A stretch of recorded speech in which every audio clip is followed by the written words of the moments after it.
Welcome to this journey into the forgotten shadows of American history. I'm your host, and this is another chapter of our ongoing exploration into the darkest corners of the past, where truth and terror intertwine in ways that still haunt us today. Before we begin, I'd like to know, where are you watching this from, and what time is it there right now? Are you alone in the dark, or perhaps listening while the sun still shines outside your window? Drop a comment below. There's something strangely comforting about knowing we're all gathered here across time zones and distances to uncover stories that were meant to stay buried.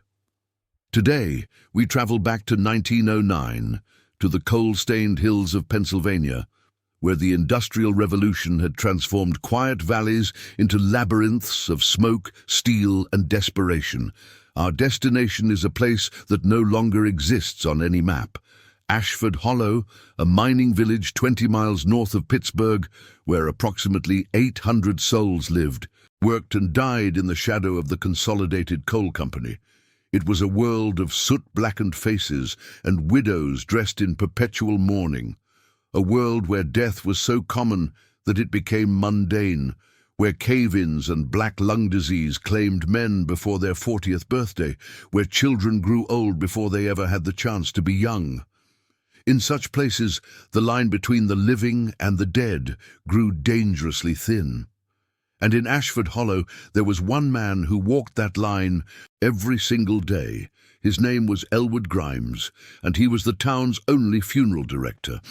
To the grieving families of miners and mill workers, he was a blessing, a professional who handled the dead with dignity and care during the most painful moments of their lives. He prepared bodies for burial with meticulous attention, spoke in soft, consoling tones, and never overcharged those who could barely afford a proper coffin. The local newspaper, the Ashford Chronicle, once called him a gentleman of discretion and compassion, a steady hand in our community's darkest hours. But respect and trust can be the perfect camouflage for something unspeakable. Between 1907 and 1909, at least 7 young women vanished from Ashford Hollow and its surrounding townships. Their names were recorded in missing persons reports filed with the county sheriff, but little investigation followed. This was an era when women, especially poor women, simply disappeared sometimes. They ran away to cities, or eloped with unsuitable men, or fell victim to the countless dangers of rural life. Authorities rarely looked too closely. No one suspected that these women shared something in common beyond their youth and their poverty. No one noticed the thread that connected them all until it was far too late. That thread led directly to the basement of Grimes' funeral home, to a locked room behind the embalming parlor, to a discovery so disturbing that the county coroner allegedly refused to enter the scene a second time. When the door to that room was finally forced open in March of 1909, investigators found something that defied comprehension, something that turned the stomach of even the most hardened law enforcement officials who had seen their share of mining disasters and industrial accidents. What they found wasn't just evidence of murder. It was evidence of something far more twisted. A carefully constructed world where death had been transformed into a grotesque mockery of life, where the boundaries of human depravity had been crossed so thoroughly that even now, over a century later, the full details remain classified in the Pennsylvania State Archives. The question we're left with is simple yet impossible to answer. How long had Elwood Grimes been keeping his terrible secret? And more importantly, how many secrets remain hidden still? To understand what happened in Ashford Hollow, we must first understand the world that shaped it. Pennsylvania in 1909 was a landscape of contrasts. While Philadelphia and Pittsburgh boasted electric streetlights, department stores, and the trappings of modernity, the coal towns scattered throughout the Allegheny Mountains remained trapped in an earlier, harsher time. Ashford Hollow had been founded in 1867, shortly after the Civil War, when the Consolidated Coal Company discovered rich anthracite deposits beneath the forested hills. What began as a temporary mining camp gradually transformed into a permanent settlement. By 1909, the town consisted of approximately 200 wooden structures, company houses painted in uniform grey, a single main street with a general store, a post office, a Methodist church, and naturally, a funeral home. The demographics were typical for such places. The population was predominantly male, with miners outnumbering women nearly 3-to-1. Most were immigrants or sons of immigrants, Irish, Polish, Italian, Welsh. They spoke English with thick accents, maintained Old World superstitions, and worked 6 days a week in conditions that would be considered criminal by modern standards. The mines ran deep, some shafts descending over 800 feet into the earth, and accidents were disturbingly frequent. According to records preserved in the Pennsylvania State Archives, Ashford Hollow averaged 15 mining fatalities per year between 1900 and 1910. Add to this the deaths from tuberculosis, influenza, workplace accidents at the surface facilities, and the simple wear of hard labor on human bodies, and you had a community intimately acquainted with mortality. Funerals were weekly occurrences, sometimes daily during particularly deadly stretches. This is where Elwood Grimes found his calling.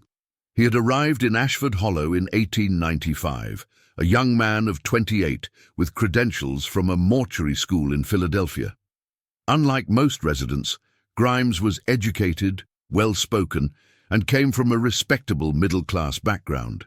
His father had been a physician, and Elwood had initially studied medicine before discovering that he preferred working with patients who couldn't feel pain, who couldn't complain, who couldn't judge him. In 1898, he married Margaret Ann Sullivan, daughter of the mine superintendent. She was considered a beauty by local standards, 27 years old, auburn-haired, educated at a Catholic girls' school in Pittsburgh. Their wedding was the social event of the year in Ashford Hollow, written about extensively in the Ashford Chronicle, with descriptions of Margaret's white lace gown and the reception held in the church basement. By all accounts, they seemed happy. Margaret involved herself in church activities, taught Sunday school, and maintained their home with the kind of domestic perfection expected of women of her station. Elwood's funeral business thrived. He was seen as cultured, professional, trustworthy. Families felt fortunate to have him during their darkest hours. But in October 1906, Margaret Grimes died suddenly at the age of 38. The official cause of death, recorded by the town's only doctor, was listed as acute cardiac failure. She had retired to bed, complaining of chest pains, and never woke up. Elwood found her the following morning, cold and still in their marriage bed. The funeral was somber, well-attended, and Elwood's grief appeared genuine and profound. Reverend Cunningham, who presided over the service, later wrote in a letter to his sister that he had never seen a man so devastated by loss, so utterly broken by the absence of his beloved wife. What no one knew, what wouldn't be discovered until much later, was that Margaret's body was never actually buried in the plot marked with her name in Ashford Hollow Cemetery. The coffin that was lowered into the ground that cold October day contained approximately 150 pounds of sand and stones. After Margaret's death, Elwood became increasingly reclusive. He continued his funeral work with the same professional competence, but socially he withdrew. He stopped attending church services. He declined dinner invitations. He was seen only during business hours or occasionally walking alone at night through the cemetery, a lantern in his hand, visiting what everyone assumed was his wife's grave. "He's mourning," neighbors told each other. "Give him time. Grief affects men differently." The community's sympathy gave him exactly what he needed: privacy, understanding, and most dangerously, trust. In early 1907, Elwood hired an assistant, a young man named Thomas Webb. Thomas was 23, the son of a miner who had died in a cave-in the previous year. With no desire to work underground himself, Thomas accepted Elwood's offer to train as a mortician's apprentice. The pay was modest but steady, and the work, while grim, was safer than descending into the mines each day. Thomas's hiring coincided with the beginning of the disappearances, though no one would make this connection for more than 2 years. The first was Annie Kowalski, age 19, who vanished in March 1907 after telling her family she was going to Pittsburgh to seek domestic work. Then Mary Catherine O'Brien, 22, gone without a trace in August of that same year. By the spring of 1909, 7 women had disappeared. Some were from Ashford Hollow itself, others from nearby townships within a 20-mile radius. The county sheriff's reports, which still exist in archived files, show minimal investigation. Each case was treated as a voluntary departure or a tragic accident, perhaps a fall into one of the many abandoned mine shafts that dotted the landscape. No bodies were found, no evidence of foul play discovered. In an era before modern forensics, before coordinated law enforcement, before anyone truly understood the concept of a serial predator, these women simply became statistics, names in ledgers, mysteries that faded from public consciousness as quickly as they had emerged. And through it all, Elwood Grimes continued his work, preparing the bodies of miners and their families, speaking in soft, compassionate tones, maintaining his reputation as a pillar of the community. But Thomas Webb was beginning to notice things, small things at first, discrepancies that troubled him but that he couldn't quite articulate. Thomas Webb's concerns began innocently enough, with observations so mundane that he initially dismissed them as quirks of his employer's personality. Elwood Grimes was a particular man, meticulous about his work, and Thomas assumed this attention to detail extended to all aspects of his life. But some details were harder to explain away. There was the matter of the basement door. The Grimes funeral home had 2 levels. The main floor, which contained the viewing parlour, Elwood's office and a small kitchenette, and the basement, which housed the embalming room and storage areas for coffins, chemical supplies, and funeral equipment. Thomas had access to most of the basement, but there was one door located at the far end of the embalming room that remained perpetually locked. When Thomas asked about it during his first week of employment, Elwood explained it was a preservation room where he stored older equipment and chemicals that required special temperature control. "The lock is simply a precaution," Elwood had said with a pleasant smile. "Some of the substances down there are quite dangerous if mishandled. I'm sure you understand." Thomas did understand, or thought he did, but as weeks became months, he noticed that Elwood disappeared through that locked door with increasing frequency, always alone, always careful to ensure Thomas was occupied elsewhere. And when Elwood emerged, sometimes hours later, he carried with him a peculiar odour, not the expected smell of formaldehyde and embalming fluids, but something else, something almost sweet, like flowers left too long in a sealed room. Then there were the chemical orders. Thomas helped with inventory and noticed that Elwood ordered preservation supplies in quantities that seemed excessive for their volume of business. Ashford Hollow averaged perhaps 3 funerals per week, yet Elwood purchased embalming fluid, carbolic acid, and arsenic compounds as if he were serving a city morgue. When Thomas mentioned this, Elwood waved it away. Better to have surplus than to run short during a busy period. Mining accidents can create sudden demand. It was a reasonable explanation, but it didn't quite settle Thomas's unease. In his personal journal dated January 15, 1909, Thomas wrote, "Mr. Grimes works at peculiar hours. Tonight I returned to collect my coat, which I had forgotten, and found lights burning in the basement past midnight. I could hear him moving about below, talking to himself, though I couldn't make out the words. When I knocked, he seemed startled, almost angry, before collecting himself and explaining he was conducting an inventory. But his hands were shaking, and there were stains on his shirt cuffs that looked like dried blood, though that isn't unusual in our profession. The true turning point came in February 1909, with the disappearance of Sarah Cunningham. Sarah was 19 years old, the only daughter of Reverend Charles Cunningham, the Methodist minister who had presided over Margaret Grimes's funeral 3 years earlier. She was described by those who knew her as pious, gentle, and dutiful, a young woman who helped her aging parents and volunteered with the church's charitable efforts. She had no reason to run away, no secret romance, no desire for city life. She was, by all accounts, content with her small-town existence. On February 23, 1909, Sarah told her mother she was going to the Grimes funeral home to order flowers for her mother's grave. It was approaching the anniversary of her mother's death, and Sarah wanted to ensure fresh blooms would be placed on the headstone. She left home at 2 o'clock in the afternoon, carrying her small purse and wearing her Sunday coat. She never returned. When Sarah hadn't come home by nightfall, Reverend Cunningham went to the funeral home himself. He found the main floor empty and locked, which wasn't unusual for evening hours. He knocked repeatedly, receiving no answer. Growing concerned, he fetched the county sheriff, Horace Brennan, and together they returned to the funeral home near midnight. This time, Elwood answered the door.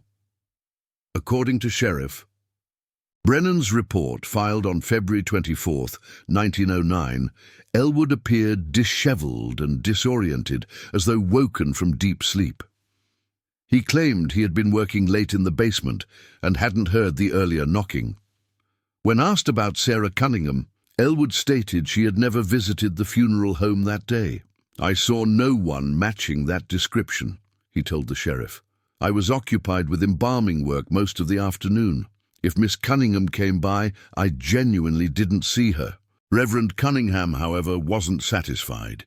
He insisted on searching the premises. Elwood, maintaining his cooperative demeanor, allowed them to inspect the main floor and most of the basement. But when they approached the locked preservation room, Elwood became agitated. "That area contains hazardous chemicals," he explained. "It wouldn't be safe for you to enter without proper precautions. I assure you there's nothing there but old equipment and storage." Sheriff Brennan, a man more accustomed to breaking up bar fights than conducting criminal investigations, accepted this explanation. The search concluded with no evidence of Sarah's presence. The official report suggested she might have changed her plans and gone elsewhere, perhaps visited a friend or gone walking and met with an accident, but Reverend Cunningham didn't believe it. In a letter to the county prosecutor dated March 1, 1909, he wrote, "There is something deeply wrong at the Grimes establishment. I cannot articulate what precisely troubles me, but I have known Elwood Grimes for 14 years, and the man I encountered that night was not the man I thought I knew. There was fear in his eyes, but also something else, something calculating and cold." Thomas Webb read about Sarah's disappearance in the Ashford Chronicle and felt his stomach turn. He remembered that afternoon perfectly. Elwood had sent him on an errand to Pittsburgh to collect supplies, an unusual request that required Thomas to be gone for at least 6 hours. When Thomas returned near sunset, he found Elwood emerging from the basement, locking the door to the preservation room behind him. Elwood's face had been flushed, his breathing labored, and he had immediately retired upstairs to his private quarters, claiming exhaustion. Thomas had thought nothing of it at the time.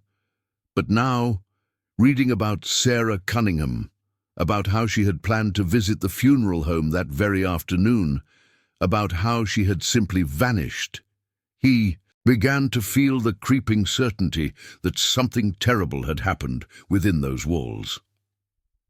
That night, Unable to sleep, Thomas made a decision. He would find a way into the preservation room. He would see for himself what Elwood Grimes was hiding behind that locked door. He had no idea that what he was about to discover would haunt him for the rest of his life. Tell us in the comments what you think is happening so far. Do you believe Elwood is responsible for these disappearances? Or is Thomas letting his imagination run wild in a town already gripped by tragedy and fear? Share your theories below. Thomas Webb spent 3 days planning his intrusion into the preservation room. He knew Elwood's routines intimately by this point.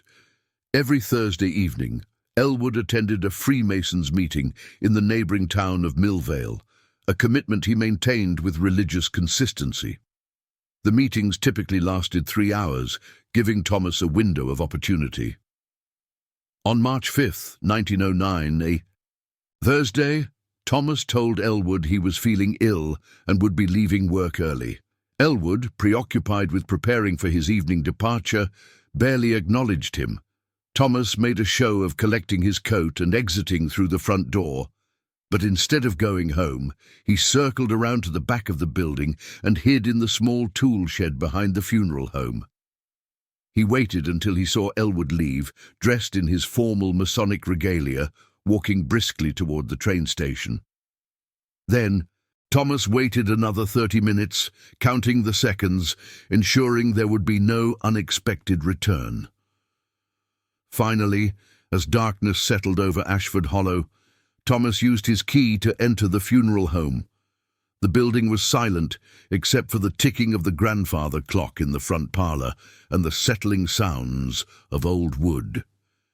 He lit a small kerosene lamp and descended the stairs to the basement, his heart hammering so violently he thought it might burst from his chest. The embalming room was familiar territory: steel tables, drainage channels, shelves lined with bottles and instruments. But at the far end, the locked door waited like a mouth leading into some unknowable darkness. Thomas had brought tools: a hammer, a pry bar, items that could be explained away as being used for coffin repairs if necessary. He approached the door and examined the lock. It was substantial, clearly installed with the intent to keep people out, or perhaps, he thought with a chill, to keep something in. He wedged the pry bar into the doorframe and applied pressure. The wood was old, and after several minutes of careful work, the frame began to splinter. The sound seemed impossibly loud in the empty building. Thomas paused repeatedly, listening for any sign that someone had heard, that Elwood had returned, that his intrusion had been discovered.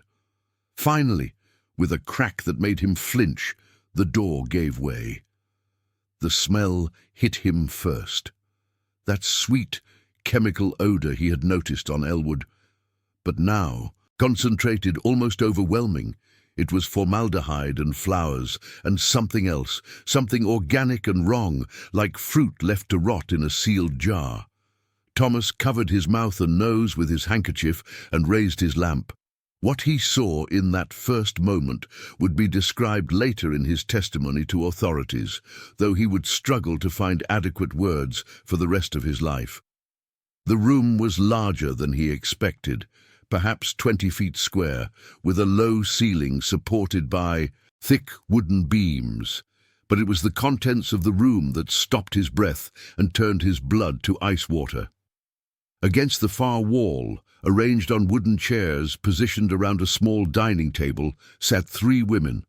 They were dressed in elaborate Victorian gowns, their hair styled in fashionable arrangements, their hands positioned as though they were in the midst of conversation, perhaps sharing afternoon tea. But their skin had the waxy, unnatural appearance of embalmed flesh. Their eyes were closed, their faces painted with rouge and powder in a grotesque approximation of life. They weren't sleeping. They weren't alive. They were preserved corpses, positioned like dolls in some hellish playhouse. Thomas's lamp trembled in his hand. He wanted to run, to flee from this nightmare, but his legs wouldn't obey. He stood frozen, staring at the impossible scene before him. One of the women wore a cameo brooch at her throat. Another had delicate lace gloves on her hands. The third had flowers woven into her hair, dried roses that had once been white but had faded to a sickly yellow. And then, as his eyes adjusted to the lamplight, he realized there were more. So many more. Along the other walls of the preservation room, Thomas discovered what could only be described as alcoves, each one containing another carefully arranged scene. A young woman in a wedding dress stood before a mirror, forever frozen in the act of adjusting her veil. Two others sat on a velvet settee, positioned as though reading books that rested in their stiff hands. Another reclined on a chaise lounge, dressed in a nightgown, her eyes closed as if in peaceful sleep. 7 women in total, 7 preservation tableaus, 7 lives stolen and transformed into components of Elwood Grimes's grotesque fantasy. Thomas forced himself to move closer, though every instinct screamed at him to run. He needed to document what he was seeing, to ensure that when he went to the authorities they would believe him. He examined the nearest woman, the one positioned at the dining table. Her face, beneath the powder and paint, showed signs of advanced preservation techniques. The skin was leathery but intact, suggesting she had been dead for at least a year, possibly longer. But it was what Thomas noticed next that made him understand the full scope of Elwood's depravity. The women's clothing wasn't random. Each outfit was meticulously chosen and maintained. The fabrics were expensive, far beyond what working-class women from Ashford Hollow could afford. And more disturbingly, some of the dresses were clearly from earlier decades, suggesting Elwood had been collecting them for years, preparing for these moments. On a table near the center of the room, Thomas found Elwood's work materials: embalming tools, cosmetics, needles and thread, hairpins, jewelry boxes. But there were also personal items: hairbrushes, perfume bottles, a collection of photographs showing young women, some of whom Thomas recognized from missing persons notices he had seen posted around town. And then he found the journals. They were leather-bound notebooks, perhaps a dozen of them, stacked on a shelf near what appeared to be a small writing desk. Thomas opened the first one with shaking hands and began to read by lamplight. The handwriting was Elwood's, neat and controlled. The entries dated going back to 1906, just after Margaret's death. October 15th, 1906. Margaret is at peace now, preserved as she was. In life, she sits in the green chair where she loved to read, her book open in her hands. I visit her each evening. We talk as we always did. Death has not separated us. I have conquered death. Thomas felt bile rise in his throat. Margaret Grimes, Elwood's supposedly beloved wife, was here. Somewhere in this room of horrors, her body had been kept, preserved, treated as though she was still living. He flipped through more pages, reading entries that detailed each subsequent acquisition. The language was clinical at times, describing preservation techniques and chemical formulas, but it would suddenly shift into something deeply intimate, almost romantic. Elwood wrote about conversations with his collection, about maintaining their appearances, about the comfort he derived from their silent companionship. March 12th, 1907. Annie joined us today. She has Margaret's colouring, that same auburn hair. She will sit beside Margaret. They will be friends in eternal rest. Annie struggled at first, but she understands now. They all come to understand. Thomas's hands shook so violently he nearly dropped the journal. Annie Kowalski, the first woman to disappear in 1907. She was here, had been here all along, while her family searched and grieved and wondered what had happened to their daughter. He continued reading, finding entries for each victim: Mary Catherine O'Brien, Elizabeth Brennan, Catherine Walsh, Sophia Kowalczyk, and most recently, dated February 23rd, 1909, an entry about Sarah Cunningham. Sarah came to order flowers for her mother's grave. How fitting! Now she will need no grave at all.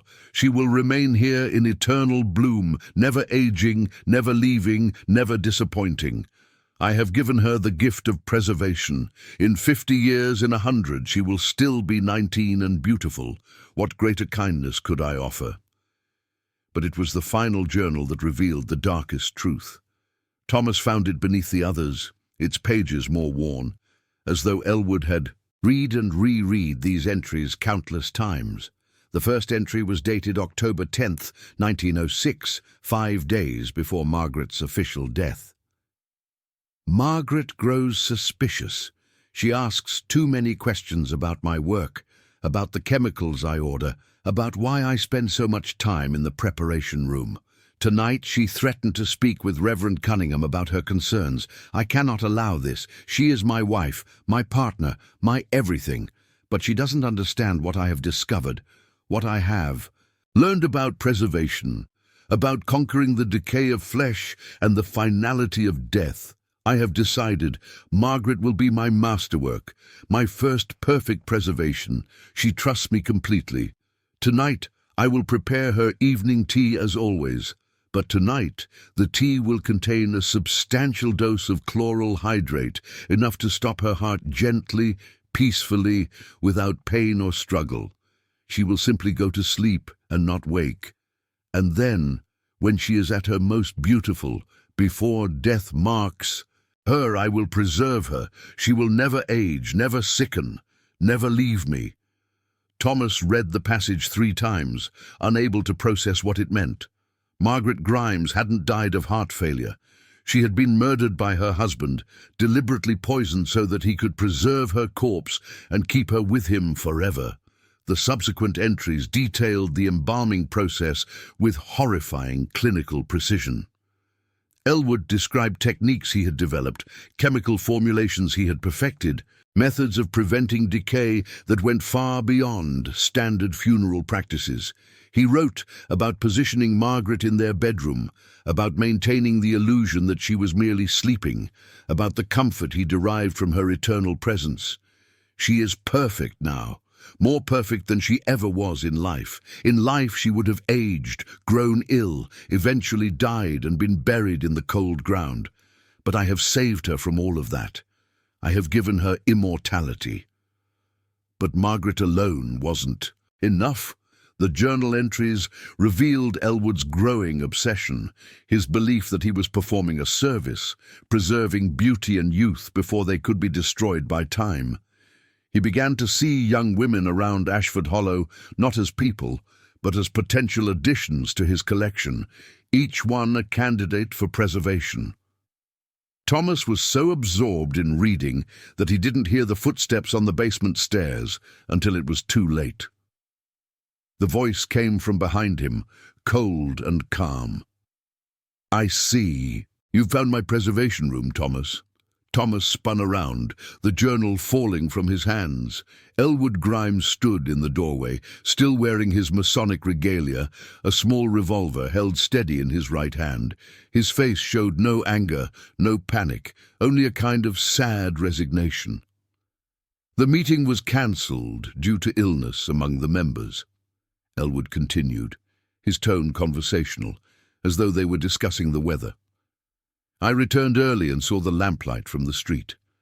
I knew it could only be you. You've been curious for so long." Thomas's mouth went dry. He looked at the gun, then at Elwood's face, searching for any sign of the man he thought he knew. But that man was gone, replaced by something else entirely. Something that had perhaps always been there, hidden beneath the professional demeanor and soft-spoken courtesy. "You don't understand," Elwood said, stepping into the room. Behind him, his preserved collection sat in their eternal poses, witnesses to this moment. "No one has ever understood. They see death as an ending, as loss, but I see it as an opportunity. These women, they would have grown old, sick, their beauty faded and forgotten. I've saved them from that fate. They're perfect now, forever young, forever beautiful. They were people, Thomas managed to say, his voice cracking. They had families, lives, dreams. They had nothing but hardship ahead of them, Elwood countered. Life in Ashford Hollow is suffering, work and illness and slow decay. I offered them something better, eternal preservation, a kind of immortality. You murdered them. I liberated them. Elwood's expression remained eerily calm. And now I must decide what to do about you, Thomas. You're a good assistant.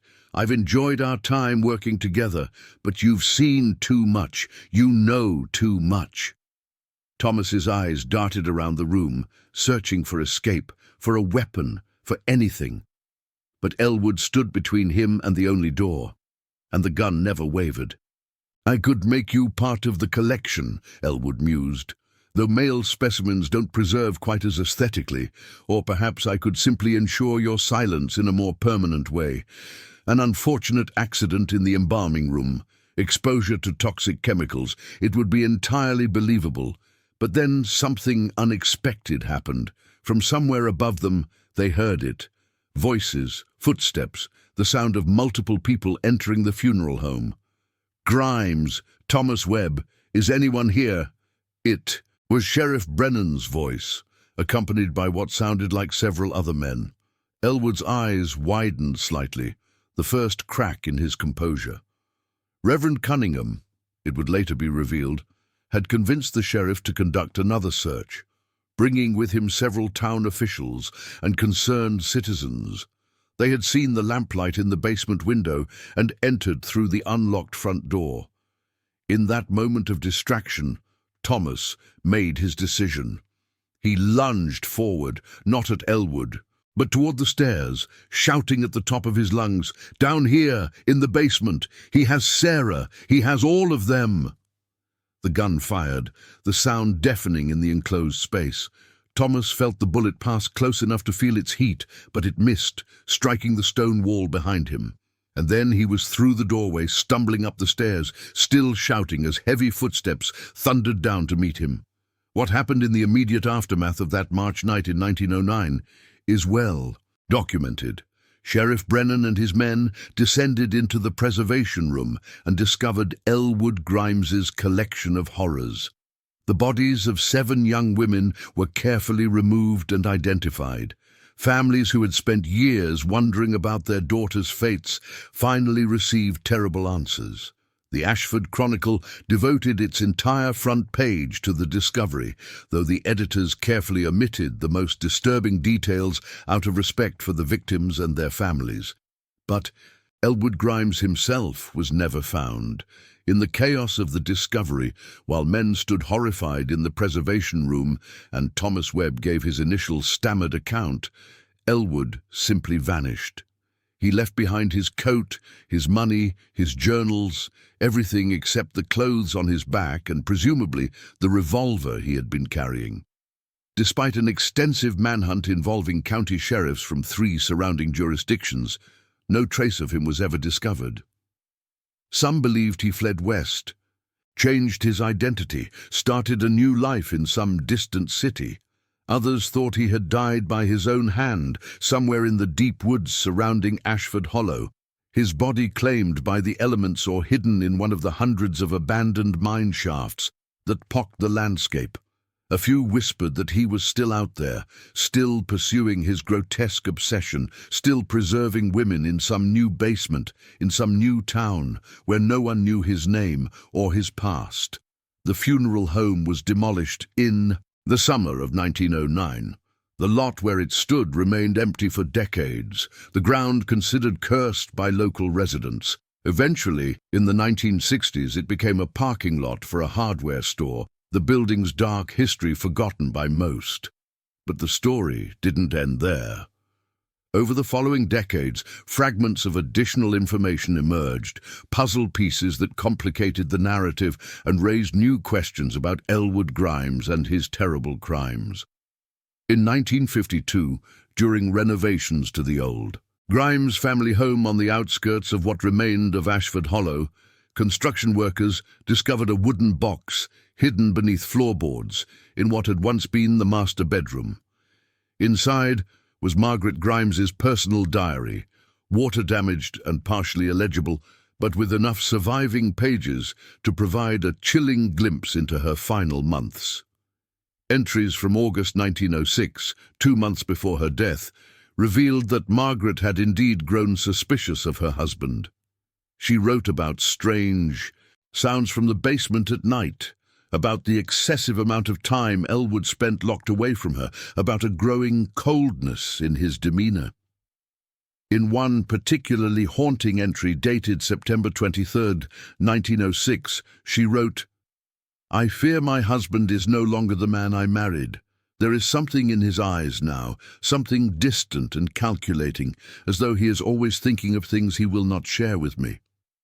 Last night I woke to find him standing over our bed, simply watching me sleep. When I asked what he was doing, he smiled and said he was appreciating my beauty before time steals it away." I cannot explain why, but those words filled me with unspeakable dread. The diary also revealed that Margaret had confided her concerns to Reverend Cunningham's wife, Elizabeth, who had advised her to pray for guidance and to trust in her marriage vows. Elizabeth Cunningham had died in 1918 of influenza, taking Margaret's confidences to her grave, never knowing they might have saved lives if she had encouraged Margaret to speak more openly. The diary's discovery in 1952 confirmed what Thomas Webb's testimony had suggested. Margaret Grimes was not just Elwood's first victim, but possibly the catalyst for everything that followed. Her murder wasn't spontaneous, but carefully planned, carried out by a man who had already begun to view preservation of the dead as something transcendent, almost holy. In 1965, an elderly Thomas Webb gave his final interview to a graduate student from the University of Pittsburgh who was researching the case for a thesis on Victorian-era death practices and their psychological impacts. Thomas was 79 years old by then, living in a nursing home in Harrisburg, far from Ashford Hollow. The mining town itself had been largely abandoned by the 1950s when the coal seams were depleted and the Consolidated Coal Company shut down operations. In that interview, preserved in the university archives, Thomas revealed details he had never shared with authorities in 1909. He admitted that there had been signs he ignored, warning signals he dismissed. He spoke about nights when he heard what sounded like conversations coming from the locked preservation room, though he knew Elwood was alone. He described finding small personal items, hairpins and handkerchiefs scattered around the funeral home in places they shouldn't have been. Most disturbingly, Thomas revealed that approximately 2 weeks before Sarah Cunningham's disappearance, he had discovered a ledger in Elwood's office, left carelessly open. It contained sketches, detailed drawings of women's faces, accompanied by notes about hair color, estimated height, and other physical characteristics. At the time, Thomas had assumed these were simply artistic studies, perhaps portraits Elwood drew as a hobby, but looking back, he realized they were selection criteria, a catalogue of potential victims. "I should have known," Thomas said in the interview, his voice trembling with age and regret. "I should have said something, but he was so respectable, so professional, and I was young and needed the work. I convinced myself I was imagining things, that grief had made him eccentric but not dangerous.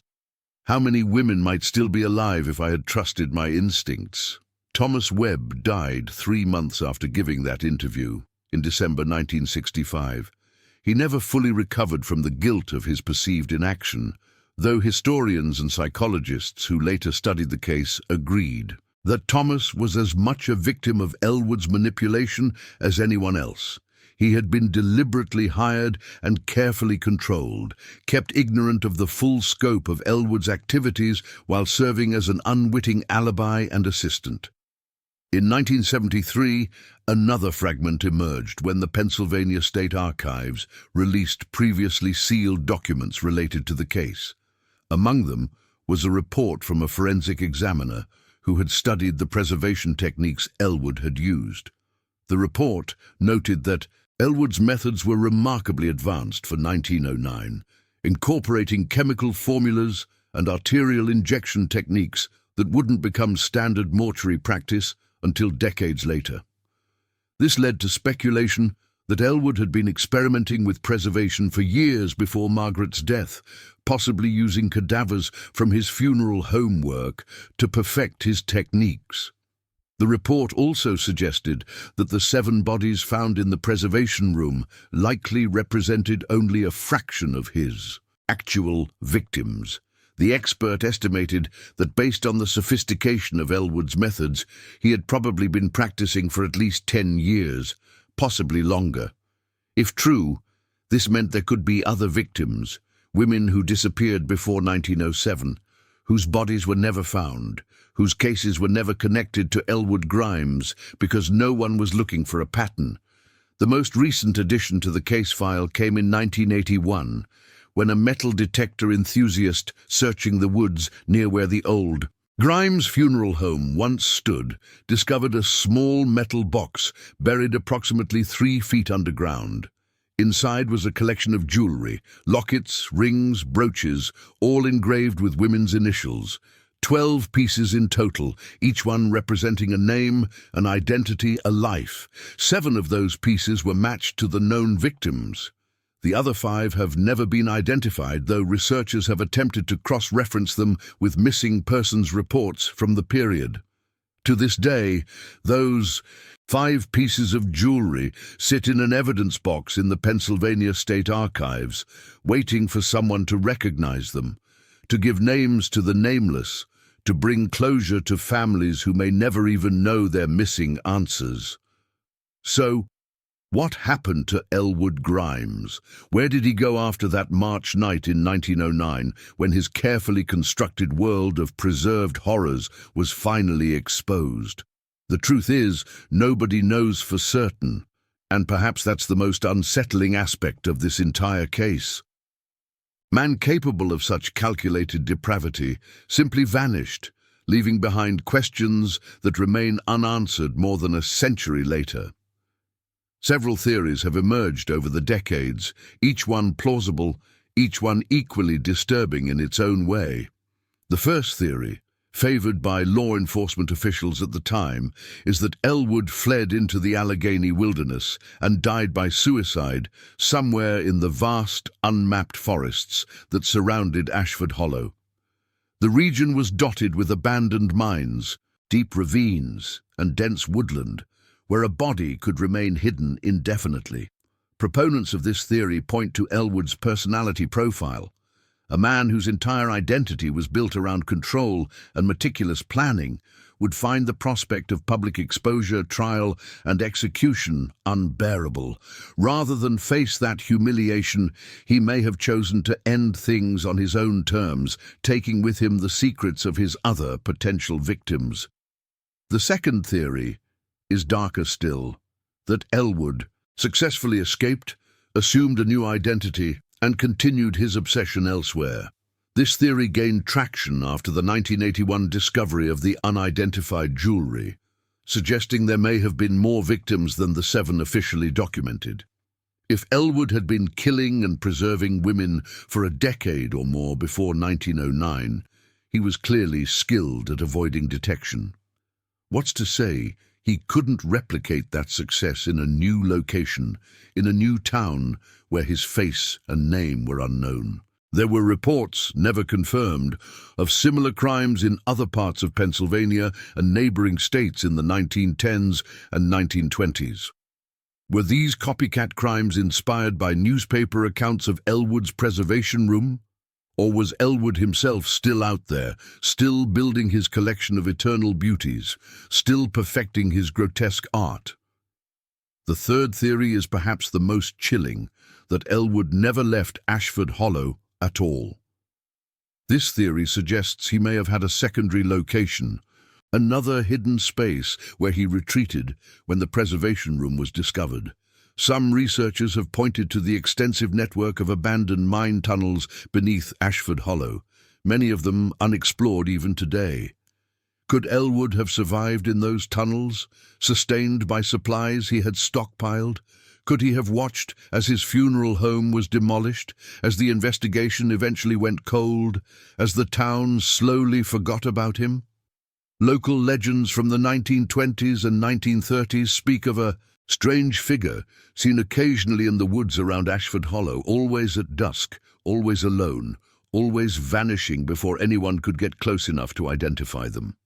What we do know with certainty is this: 7 young women had their lives brutally stolen by a man who believed he was preserving beauty, who convinced himself that murder was a form of salvation.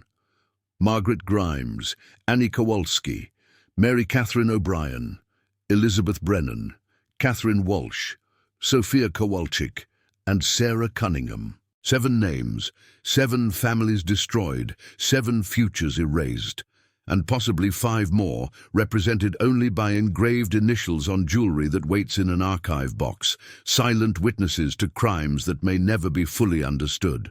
The preservation room itself was documented photographically by investigators in 1909, though those images were deemed too disturbing for public release and remain sealed in the Pennsylvania State Archives to this day. Only a handful of researchers with special permission have ever viewed them. Those who have report the same reaction. The photographs convey not just the horror of what Elwood did, but the meticulous care he took, the grotesque artistry of his arrangements, the unmistakable evidence that he viewed his victims not as people, but as objects to be curated and displayed. To this day, more than a century after Thomas Webb broke down that locked door, no one knows the full truth about Elwood Grimes. The case remains officially unsolved. The 5 unidentified pieces of jewelry remain unmatched, and somewhere in archives and attics and forgotten boxes there may be other fragments waiting to be discovered. More journals, more photographs, more evidence of crimes we don't even know were committed. The site where the funeral home once stood is now a parking lot behind a closed hardware store in what little remains of Ashford Hollow. Most people who park there have no idea they're standing over ground that once held unimaginable horrors. The town itself is largely abandoned. The mines long closed, the population dwindled to just a few dozen residents who remain in houses their great-grandparents built. But on quiet nights, locals say, if you stand where the funeral home once was and listen carefully, you can still hear sounds from beneath the earth, the echo of footsteps on basement stairs, the click of a lock turning, the whisper of fabric rustling in a sealed room where time has stopped and beauty is preserved forever. Whether those sounds are real or simply the product of a haunted history, I'll leave for you to decide. What do you think happened to Elwood Grimes? Do you believe he died in those woods? Or do you think he escaped to continue his terrible work elsewhere? Could he have hidden in the mine tunnels beneath Ashford Hollow, watching and waiting? Share your theories in the comments below. Join our haunted community by subscribing and turning on notifications so you never miss another journey into the darkest corners of history. And if you enjoyed this investigation into the past, leave a like and let me know what case you'd like us to explore next. Until then, I'll be searching through the archives, looking for the next story that deserves to be told, the next mystery that refuses to stay buried. Thank you for joining me on this journey. Stay curious, stay skeptical, and remember, the past is never quite as dead as we'd like to believe.